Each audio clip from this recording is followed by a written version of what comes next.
ایک عدیم البصر شخص عالم و فاضل اور ایک نگہبان بھی اس کے پاس موجود تھا۔ اس نے نکاح پڑھایا، کیا یہ نکاح جائز ہے یا نہیں؟ اور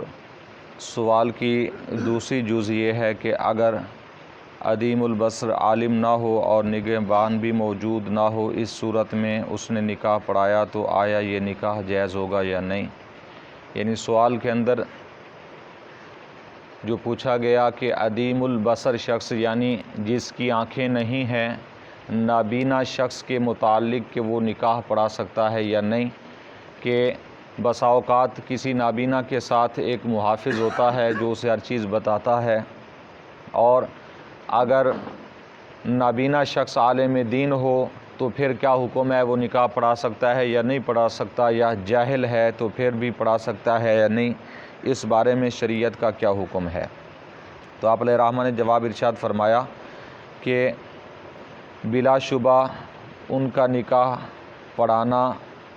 بالکل جائز ہے، کہ اس میں آنکھوں کا کیا کام ہے، بلکہ جب وہ عالم ہے تو وہی انسب اور اولا ہے، کہ جب وہ عالم ہے تو پھر زیادہ بہتر ہے کہ وہی نکاح پڑھائے، اور خود گواہان نکاح جن کے بغیر نکاح اصلاً نہیں ہوتا اگر نابینا ہوں کچھ مذائقہ نہیں ہے۔ تو آپ علیہ الرحمٰ نے ارشاد فرمایا کہ گواہوں کا، کہ جن کے بغیر اصلاً نکاح نہیں ہوتا، گواہوں کا ہونا شرط ہے، تو اگر گواہ بھی نابینا ہوں اور ان کی بینائی نہیں ہے تو ان کی گواہی بھی قابل قبول ہے۔ نابینا لوگ بھی گواہ بن سکتے ہیں، شرط یہ ہے کہ وہ صرف عاقل و بالغ ہونے چاہئیں۔ گواہوں کا عاقل و بالغ ہونا شرط ہے، اور یہ شرط نہیں ہے کہ وہ آنکھوں والے ہوں، نابینا نہ ہو۔ تو آپ علیہ الرحمٰ نے ارشاد فرمایا کہ جب گواہ نابینا چل جاتے ہیں اور نابینا گواہ ہوں تو نکاح ہو جاتا ہے، تو پھر اگر کوئی نابینا شخص نکاح پڑھائے تو پھر اس میں کوئی حرج نہیں ہے۔ اور ساتھ ہی فرمایا کہ اگر وہ جاہل بھی ہو، یعنی عالم بھی نہیں ہے، جاہل ہے، نابینا بھی ہے، جاہل بھی ہے، تو یہاں پر یہ فرمایا کہ اس کی جہالت بھی مخل نکاح نہیں ہو سکتی جبکہ وہ مسائل نکاح سے آگاہ ہو۔ ہاں، اگر یہ شرط ہے کہ مسائل نکاح اسے معلوم ہے، پتہ ہے، یعنی باقی اسے علم نہیں ہے لیکن نکاح پڑھانا جانتا ہے، نکاح کے احکام کا اسے پتہ ہے، تو پھر نکاح پڑھا سکتا ہے اگرچہ وہ نابینا ہو۔ ہاں، اگر مسائل نکاح سے آگاہ نہیں ہے تو اب اس کے لیے نکاح پڑھانا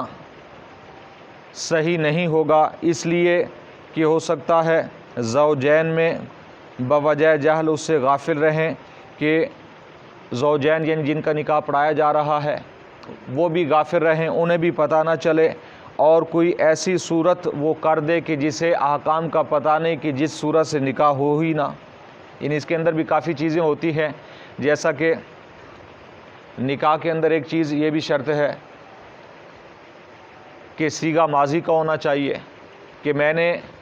تمہارے ساتھ نکاح کیا، اور وہ بھی آگے کہے کہ میں نے قبول کیا، قبول کرتا ہوں، نکاح کرتا ہوں،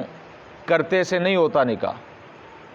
حال کا صیغہ استعمال کیا ہے، استقبال کا صیغہ استعمال کیا ہے، اس سے نکاح نہیں ہوگا۔ نکاح کے لیے یہ لازمی ہے کہ اس میں صیغہ ماضی کا ہونا چاہیے، ایجاب کے اندر بھی، قبول کے اندر بھی، کہ میں نے تم سے نکاح کیا، یا میں فلاں کا تمہارے ساتھ نکاح کرتا ہوں،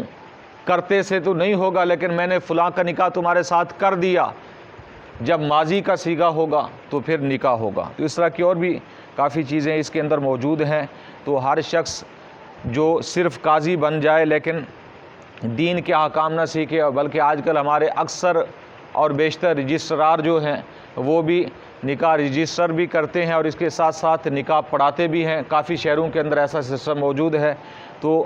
صرف جو نکاح رجسٹرار ہے اس سے نکاح پڑھانے سے گریز کرنا چاہیے، کہ کہیں کوئی ایسی غلطی کر دے جب تک کہ اسے دین کا علم نہ ہو۔ دین کا علم ہو یا پھر اس نے نکاح پڑھانا کسی عالم دین سے سیکھ لیا ہو، اس کے احکام سیکھ لیے ہوں، تو تب وہ نکاح پڑھا سکتا ہے۔ اگر یہ نہیں سیکھا تو پھر وہ نکاح نہ پڑھائے، یہ زیادہ بہتر ہے۔ فرمایا کہ ہو سکتا ہے ایسی کی صورت بنا دیں کہ معاذ اللہ عمر بھر حرام میں مبتلا ہوں، لہٰذا نکاح میں بہت احتیاط لازم ہے کہ عقد کرنے والا یا نکاح پڑھانے والا دیندار متقی مسائل نکاح سے واقف ہو کہ جاہل سے نادانستہ وقوع مخل کا اندیشہ تھا کہ فاسق بددیانت پر اعتماد نہیں، جب وہ خود حلال و حرام کی پرواہ نہیں رکھتا اوروں کے لیے احتیاط کی کیا امید ہے۔ فرمایا کہ جو جاہل ہے تو اکثر و بیشتر وہ خود حلال اور حرام کی تمیز نہیں رکھتا، تو اس لیے وہ کسی کے لیے احتیاط کیا کرے گا۔ اس لیے لازم ہے کہ ایسے شخص سے نکاح پڑھائیں کہ جو جاہل نہ ہو بلکہ کم از کم نکاح کے مسائل جانتا ہو، تو اسے نکاح پڑھائیں۔ یہ آپ علیہ الرحمٰ نے حکم دیا۔ باقی اصلاً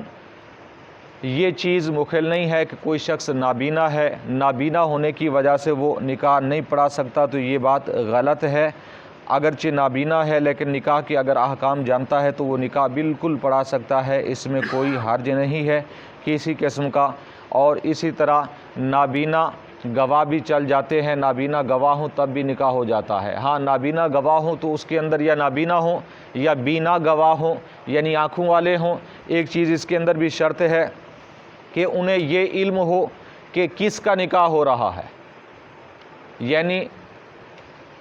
مرد اور عورت اس میں معین ہوں۔ اگر مرد و عورت گواہوں پر بھی معین نہیں ہے کہ کس کا نکاح ہے، کون مرد ہے کون عورت ہے، تو بھی نکاح نہیں ہو سکے گا۔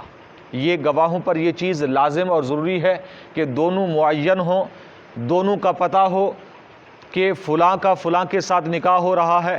تب جا کر نکاح ہوگا۔ اگرچہ اب